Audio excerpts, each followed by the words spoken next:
पानी के अंदर थे दरिया के, वो ढूंढ रहे थे डेड बॉडियों को, मगर वो नहीं मिली थी।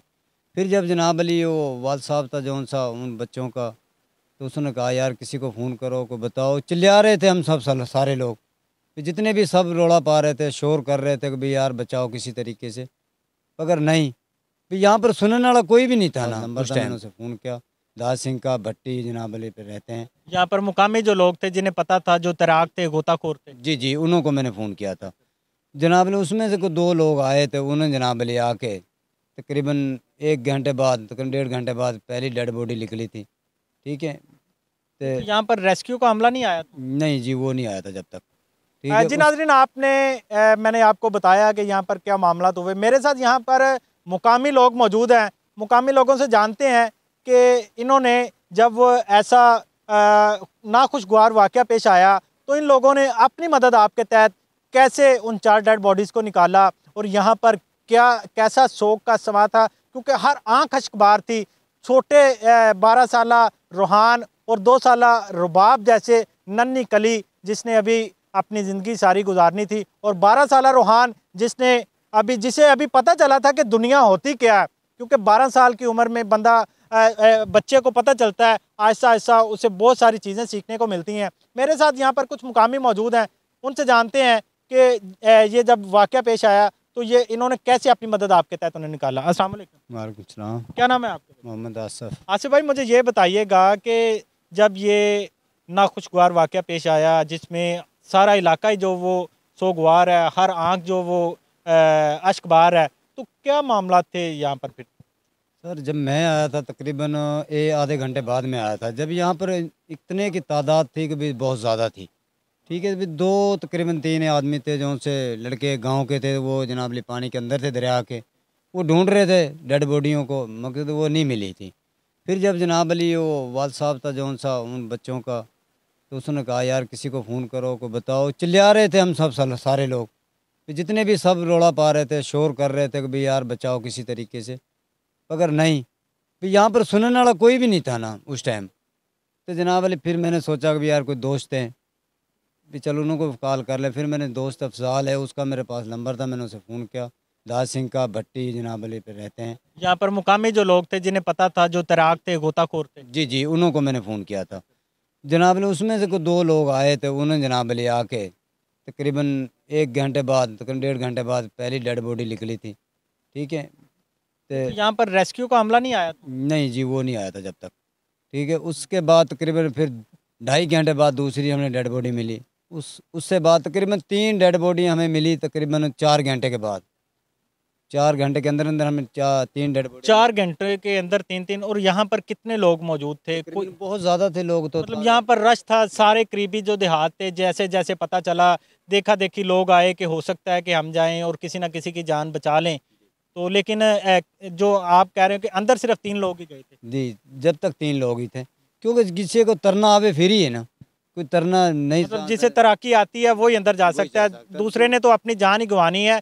जैसे अदनान की जो वाइफ है, जो आपकी आपकी बहन है नबीला, मतलब जो आपकी बहन है, जैसे उसने अपने खामद को बचाते हुए अपनी जान का नजराना पेश कर दिया। जी बिल्कुल। भी उससे बाद जनाब तकरीबन वो आए, तो फिर वो 4 घंटे के बाद हमने जनाब डेड बॉडी निकाल दी। तो वो तकरीबन शाम को 1:30, ये वाक़या तकरीबन 1:30 बजे का, 1:30 पौने 2 बजे का वाक़या, 1:30 बजे का। तो वो रिक्शे वाले जो उनसे 1122 वाले, वो तकरीबन आए यहाँ पर 5 बजे जाके। मतलब 3 से 4 घंटे के बाद वो आए हैं? जी, 4 घंटे बाद तकरीबन आए हैं। तो उसके बाद जनाब अली हमने जब वो निकाल ली थी, फिर वो आए तो जनाब अली उसने अपना इस्तेमाल किया, देखना डोलना, फिर वो उसने आगे दिन नहीं था, फिर टाइम ज़ाया होगा 6 बजे। क्या कहना चाहेंगे इन बेहिस ब्यूरोक्रेट्स को, इन बेहिस हुक्मरानों को, कि वो वोट लेने के लिए तो आपके दरवाजे खटखटाते हैं, लेकिन जब सहूलियात की बारी आती है तो सहूलियात के वक्त वो रफू चक्कर हो जाते हैं? नहीं नहीं, यहाँ पर गाड़ी एम्बुलेंस और 1122 है थी। ठीक है, पहले जब चौधरी हसन रजा के दौर में, जब पहले वो पार्लिमानी सेक्रेटरी थे। जी, जब ही थी। उससे बाद जनाब अली दूसरा जो MP आया, उन्होंने जनाब अली वो ख़त्म कर दी, पता नहीं क्या मसला बना। अभी भी तो चौधरी एहसन रजा खान साहब भी मुकामी MP हैं, तो अभी उन्होंने दोबारा से कोशिश नहीं की यहाँ पर गाड़ी के लिए? कोशिश तो वो करेंगे ना, भी हुकूमत अब वही है ना, हुकूमत टिकेगी फिर ही, उसके बाद कोई करेगा इंशाल्लाह। वो कहा है हमने, उन्होंने आपने भी कहा है, उन्होंने जनाब अली फैसल रज़ा साहब, उसका भतीजा था चौधरी हसन रज़ा का, उन्होंने जनाब अली फ़ोन करके रैक्सी वालों को फिर जोर दिया। मतलब फिर उनके कहने पे आपके जो मुकामी जो अवामी नुमाइंदे हैं, मुकामी जो एमपी है, उन्होंने ज़ोर दिया, उन्होंने प्रेशराइज़ किया, तब रेस्क्यू की आंख खुली और वहाँ पर यहाँ पर वो आई और आके यहाँ पर तो मैंने वैसे बड़ी जो सोशल मीडिया पर फ़ोटोज़ देखी हैं बच्चों को बचाते हुए और रेस्क्यू वाले जो वो गोताखोरी भी कर रहे हैं। ये फिर सारा मामला उसके बाद का है? उन्होंने ये कुछ लोग जो उनसे ना एक गाड़ी पहले आ गई थी, उस उनके पे कोई सिलेंडर वगैरह कोई चीज़ कुछ नहीं भी नहीं थी। था। हाँ, सिर्फ वो थी तैरने वाली जैकटें थी, वो भी तैर रहे थे, ढूंढ रहे थे मगर अंदर तो जाने के लिए कोई चीज़ ही नहीं थी उस टाइम। ठीक है ना, जब वो 4 घंटे बाद 5 घंटे बाद आए हैं, फिर उन्होंने कोशिश की, फिर सिलेंडर वगैरह था छोटा था उसके पास, उसने ट्राई की मगर नहीं, डेड बॉडी नहीं मिली, टाइम ही नहीं था, टाइम रात का टाइम हो गया था। 3 डेड बॉडीज़ मिल गई और एक जो बच्ची थी रुबाब 2 साला, उसकी डेड बॉडी नहीं मिली। वो हाँ, बच्ची की डेड बॉडी नहीं मिली थी।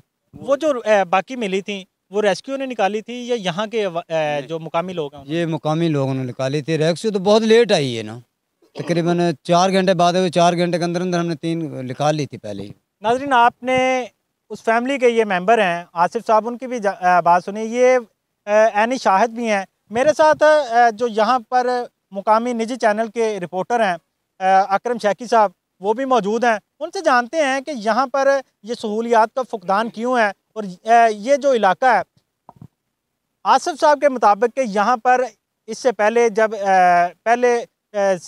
जो मौजूदा एमपी हैं एहसन रज़ा खान साहब, वो जब पहले एमपीए थे तो उन्होंने अपने दौरे हुकूमत में यहाँ पर रेस्क्यू कंगनपुर में स्पेशल एक गाड़ी मंगवाई थी, लेकिन उसके बाद वो गाड़ी फिर वापस चली जाती है। क्या रीज़न है, क्यों वापस गई, ये सारी कहानी इन्हीं से जानते हैं। अस्सलाम वालेकुम शेख साहब। जी जी, वालेकुम सलाम। शेख साहब, मुझे ये बताइएगा कि एक चीज़ जो अप्रूव हो जाती है, एक अदारा बन जाता है, तो आप मतलब यहाँ के मुकामी रिपोर्टर भी हैं, यहाँ पर क्या ऐसी वजह बन गई थी?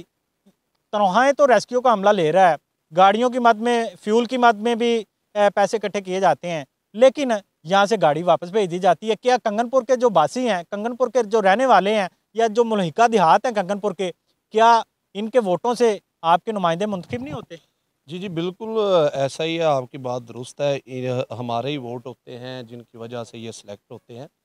जब यहाँ 1122 की गाड़ी जाने वाली थी तो हम इधर से ये चंद सहाफ़ी थे जो वहाँ पहुँचे हैं, उनसे बातचीत की है। तो तकरीबन हमारे सहाफ़ी दोस्तों की वजह से, जो इधर के सीनियर सहाफ़ी थे, वो 1122 की जो गाड़ी थी वो तकरीबन 2 से 3 माह इधर रही है। हमने उन्हें प्रेशराइज़ भी किया, अपने तरीके से जिस तरह किया जाता है ऐसा ना करें, हम ऊपर तक जाएंगे। लेकिन 2-3 माह फिर हमें पता ही नहीं चला और इसकी दोबारा जो अप्रूवल थी वो इलाहाबाद और चूनिया हो गई। तो क्या वजह क्या बनी थी? ऐसी कौन सी मतलब मजबूरी बन गई थी कि कंगनपुर के जो शहरी हैं, कंगनपुर के जो